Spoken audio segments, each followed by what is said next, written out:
Oh. You dead? Go, nigga. Hold on. This is my cousin. Oh, my. Go.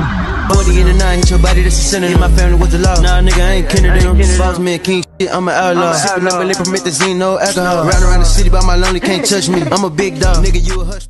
Epic play, Jack.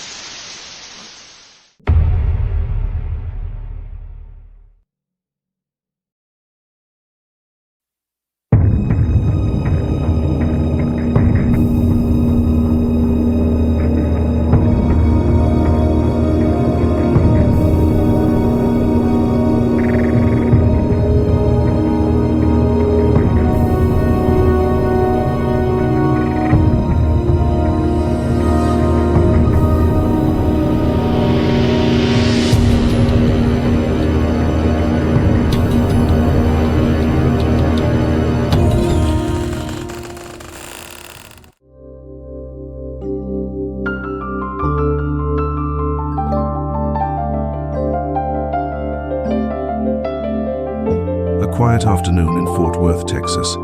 Soft sunlight bathed the narrow street where Kevin Lamont Brown Sr. had lived for many years.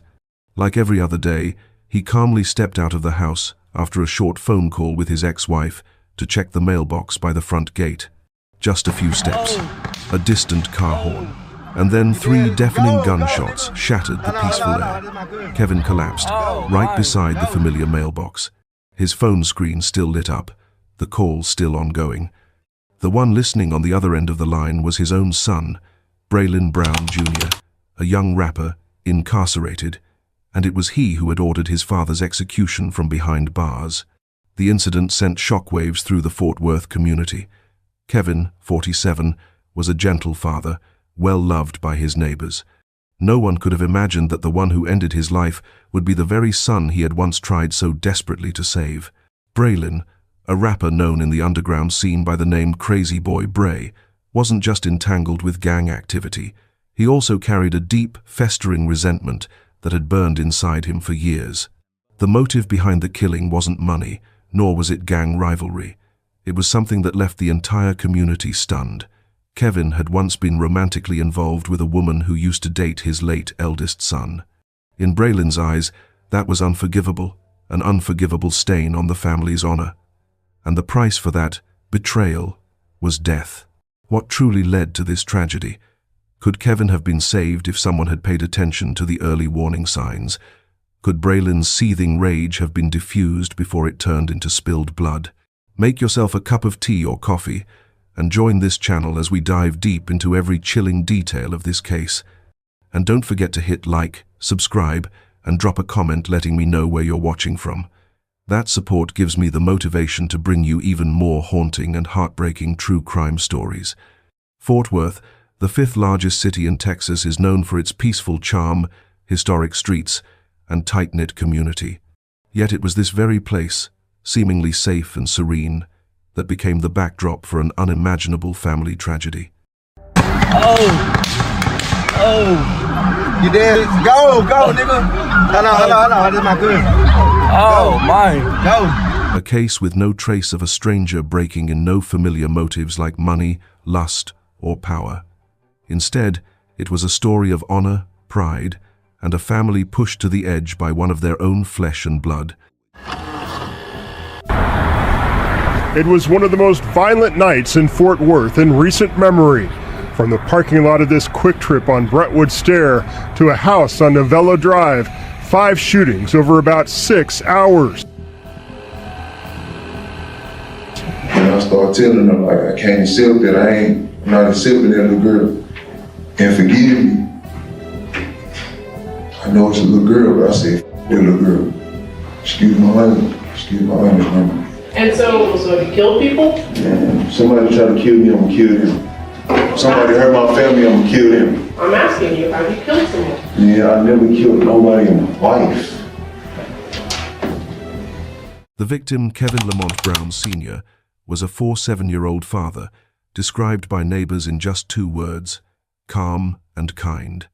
Though he had divorced his wife, Anne, their relationship remained respectful and responsible, with their children always at the center. He regularly called to discuss school and work matters, organized weekend fishing trips, and hosted small backyard gatherings. Never loud or flashy, but always present in a warm, steady way in the lives of those around him. That love also showed through his presence on social media. Photos of freshly caught fish, a short caption about a cool afternoon by the lake, or something as simple as a "good night" message to his son, all reflected a man trying to preserve the fragile thread of connection in a family that had once fallen apart. But a family cannot be held together by the will of just one person, and in the shadows of fractured relationships, something had been quietly taking shape, something Kevin himself may have never seen coming. Braylon Brown Jr., Kevin's biological son, first made waves in Texas's underground rap scene under the alias Crazy Boy Bray. And no more finna get mad on the whip. Late Como, eat untamed, we be creeping in the store. Hey, the Chris got a camera while we shoot, that's a promo. I don't wanna hear shit, you niggas saying. Nigga, I don't want no feature, you know my friend. Cut throat ENT, nigga, tell me what you saying. Dressed up in our black, see who ain't playing. Still on the miss, trying to catch me a body. It might die down, but beefing is a hobby. With his striking appearance, fiery energy, and raw, hard-hitting lyrics, Braylon quickly caught the attention of the online community. His videos on YouTube racked up hundreds of thousands of views, especially after collaborating with the well-known Dallas rapper Mo3. But alongside the spotlight, Braylon was also on law enforcement's radar for his ties to the Rolling 60 Seconds, Crips, a gang linked to several shootings and violent turf disputes in southern Texas. He had previously been arrested for weapons possession and was suspected of being present at the scene of 2 separate shootings that left 2 women dead. Though he had never been convicted of serious charges, his record was marked in red. Online, Braylon appeared to be a rising star, young, defiant, living fast, and taking no prisoners. But behind the stage lights was someone carrying deep, unspoken wounds. He had lost his older brother, watched his family fall apart, and then faced what he saw as the ultimate betrayal, the father he once idolized becoming involved with the woman who had once belonged to his late brother. What he called family honor in Braylon's world wasn't just about pride. It was something that had to be preserved at all costs, and he chose to protect it with blood.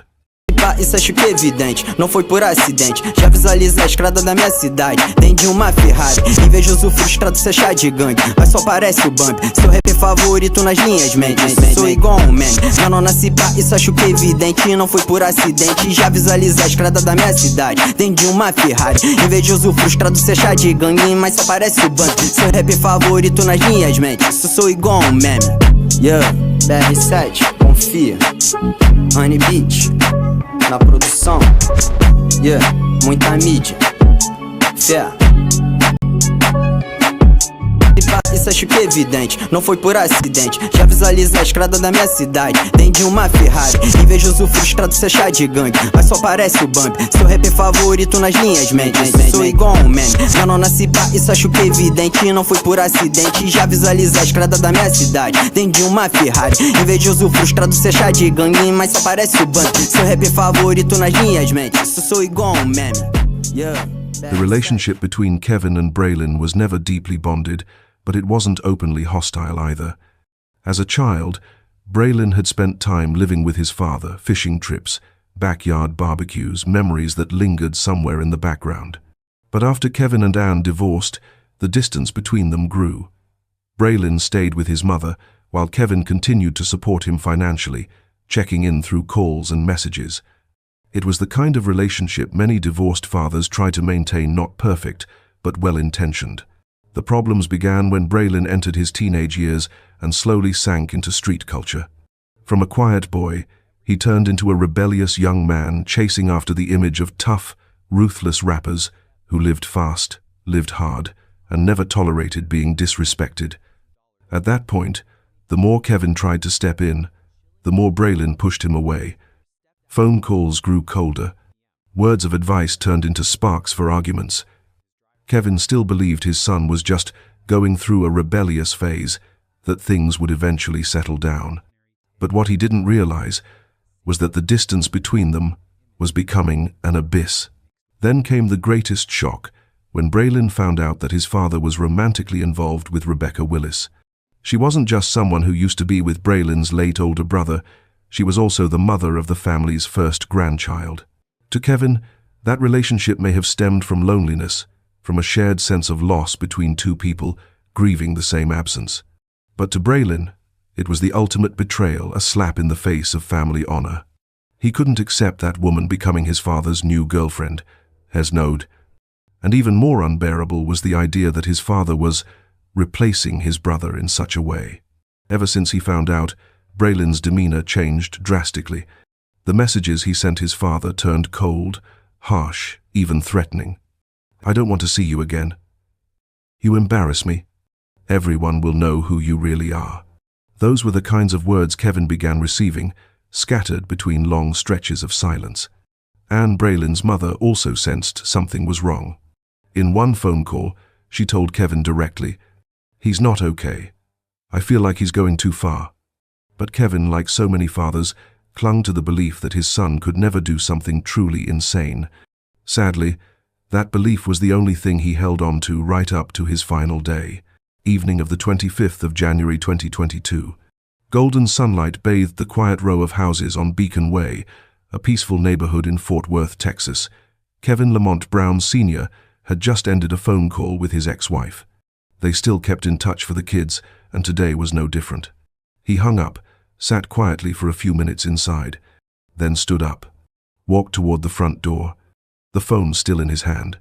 A call came through this time, a three-way call. On the other end was his son, Braylon Brown Jr., who was in jail, and his girlfriend, Alexis Abeta, who had initiated the call. Braylon's voice was calm, almost emotionless. "Dad, go check the mailbox." Without a hint of suspicion, Kevin nodded and stepped outside, just as he had done hundreds of times before. He walked along the familiar red brick path, heading toward the mailbox at the edge of the front yard. The street was eerily quiet. No one knew that just seconds later, that peaceful neighborhood would be shattered by the most haunting sound of their lives. Not far away, a black Chrysler 200 sat quietly at the curb.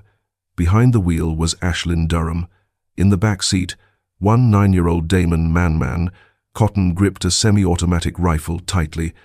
They said nothing, just stared intently toward house number 614. Kevin stepped up to the mailbox. He opened the flap, leaned forward to look inside, then gently shook his head empty. In that very instant, Cotton sprang up from his seat, rolled the window down, and raised the rifle through the opening. 3 shots rang out, ripping through the quiet afternoon. Kevin's body jolted violently and collapsed onto the brick path. His phone flew from his hand, the screen still glowing. The call hadn't ended. The entire neighborhood fell into a deathly silence. Ready for the next part when you are. You dead? Go, nigga. Hold on. This is my cousin. Oh, my. Go. Inside the car, Cotton lowered the rifle, his face pale. Durham hit the gas. The Chrysler roared to life and sped off through a thin veil of smoke, leaving behind a motionless father and a shockwave no one could ever truly measure. Braylon was still on the line, inside the jail. He hadn't pulled the trigger.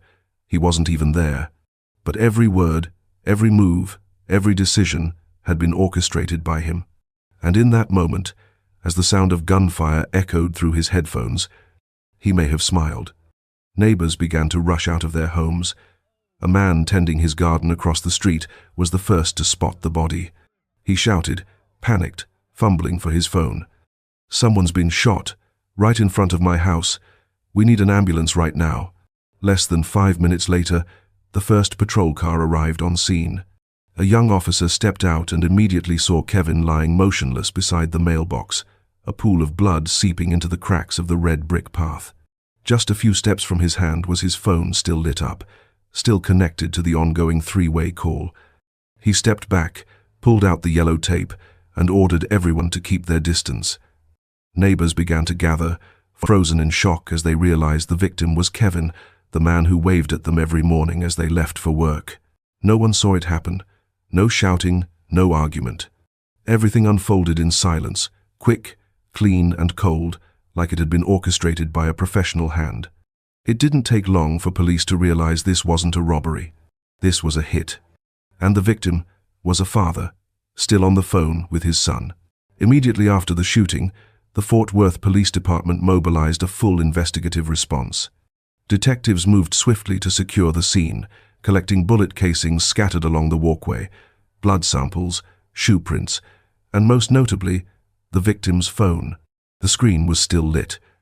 The three-way call was still active, and the name displayed at the top of the screen, clear as day. Braylon Brown, Jr., the victim's own son. This single detail sent the entire investigation spiraling in a new direction. This was no longer an unsolved murder with an unknown motive. This was a coordinated execution, and the suspected mastermind might already be behind bars. Police immediately canvassed the neighborhood, collecting surveillance footage from surrounding homes. One doorbell camera captured a crucial clue: a black Chrysler 200 idling near Kevin's house. Just minutes before the gunshots rang out, the vehicle had a visible dent on the rear bumper, a distinct mark that made it easy to identify. Several witnesses confirmed seeing the suspicious car circling the area, right before Kevin stepped outside. It wasn't just a coincidence. It was a waiting game. Using the license plate captured by the city's traffic surveillance system, police quickly traced the vehicle back to its registered owner, Ashlyn Durham, girlfriend of Damon Man Cotton, 19 years old. The name Cotton immediately raised red flags. He wasn't a stranger to the system. He had a prior arrest for illegal firearm possession and was already on the radar for his ties to underground circles. This wasn't just a random shooting.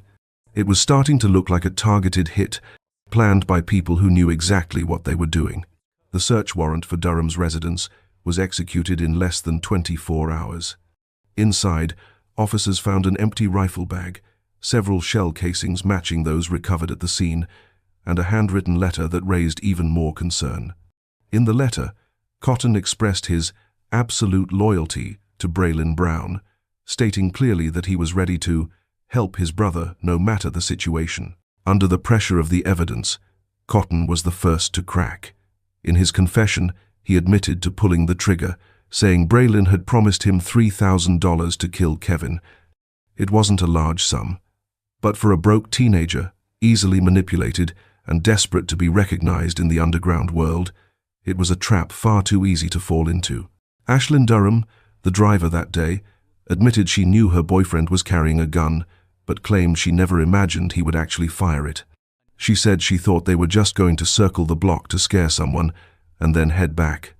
However, during her interrogation, she also confessed to receiving direct instructions from Braylon, relayed through his girlfriend. The third person arrested was Alexis Abeta, Braylon's girlfriend. She was the one who placed her name on the three-way call that lured Kevin out of the house. She was also the one who purchased ammunition from a local store at the exact time that coincided with a series of messages Braylon had sent from inside jail. Those messages, later uncovered on the jail-issued tablet, used simple codes. Controller meant gun, pieces meant bullets. It didn't stop there. Technicians uncovered one final message Braylon had sent to his father just hours before the shooting. "I don't forgive you. I don't want to see you anymore." It wasn't a direct threat, but it was more than enough to add to the growing chain of evidence pointing to motive. Piece by piece, the puzzle came together. The three-way call, the dented Chrysler, the receipt for the ammunition, the coded text messages, the confessions from Cotton, Durham, and Abeta. All of it pointed back to one central figure, Braylon Brown, Jr., a man behind bars, no gun in hand, no step outside prison walls. Yet he orchestrated it all, from the trigger pulled by the shooter to the gas pedal pressed by the driver. And in the end, the only one who truly paid the price was the father who once held on to faith in him. The case was swiftly brought before the Tarrant County District Court, where the entire Fort Worth community watched in stunned anticipation. Media attention exploded, not just because of the brutal nature of the crime, but because of the blood tie between the victim and the alleged mastermind. A father murdered at his own mailbox, and the one accused of orchestrating it all was his own flesh and blood, his son from behind bars.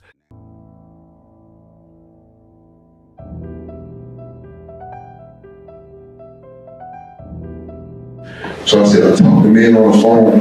Don't know if I still feel alone. I've been off for 5 years. Don't know if I really want to take it. Mama said shed tears. She mad at me. I hope she made it. You're gonna have to slow down. Okay. I know you're trying to get into your deal with the court board judge and stuff. Yes, sir. I said, I talked to me on the phone. Don't know if I still feel alone. I've been off for 5 years. Don't know if I really want to take it. Mama said shed tears because she mad at me. I hope she made it. I said that because after my sister told me my father had a baby with my brother baby mama, at first, when she told me that, I was mad. I couldn't accept it, but she couldn't accept it either, but she told me that. So let me stop you there. What sister are you talking about?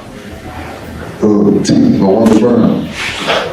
And LaWanda, does she have an Instagram handle that is IONNOO? I don't know Team Instagram. You know. And so explain to the jury what you're talking about, that LaWanda was mad at you. I said, all the shit tears. She mad at me. I hope she make it. She told me, like, when she told me, I was crying on the phone. And I started telling her, like, I can't accept that. I'm not accepting that little girl. And forgive me. I know it's a little girl, but I said, that little girl. Excuse my language, grandma. And so you killed people? And somebody tried to kill me, I'm gonna kill them. Somebody hurt my family, I'm gonna kill them. I'm asking you, have you killed someone? Yeah, I never killed nobody in my life.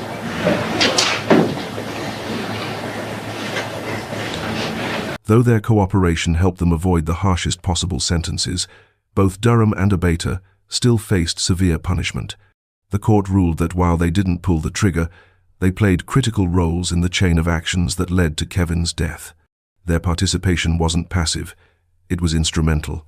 The exact terms of their sentences were not fully disclosed to the media, but both received prison terms exceeding 20 years. The spotlight of the entire trial was on Braylon Brown Jr.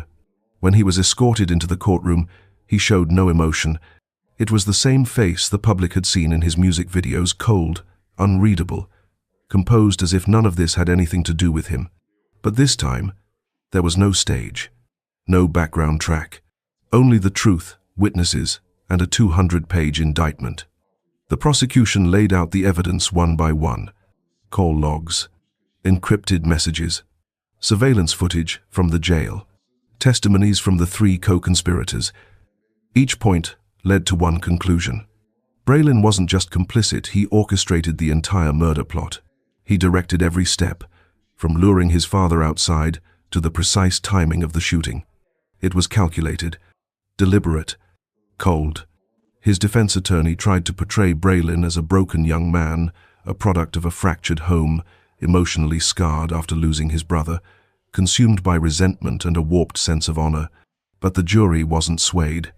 Braylon Brown Jr. was sentenced to life in prison without the possibility of parole. No more spotlight, no more fame, just 4 walls and a future defined not by his stage name, but by one title that will follow him forever: the man who had his own father murdered.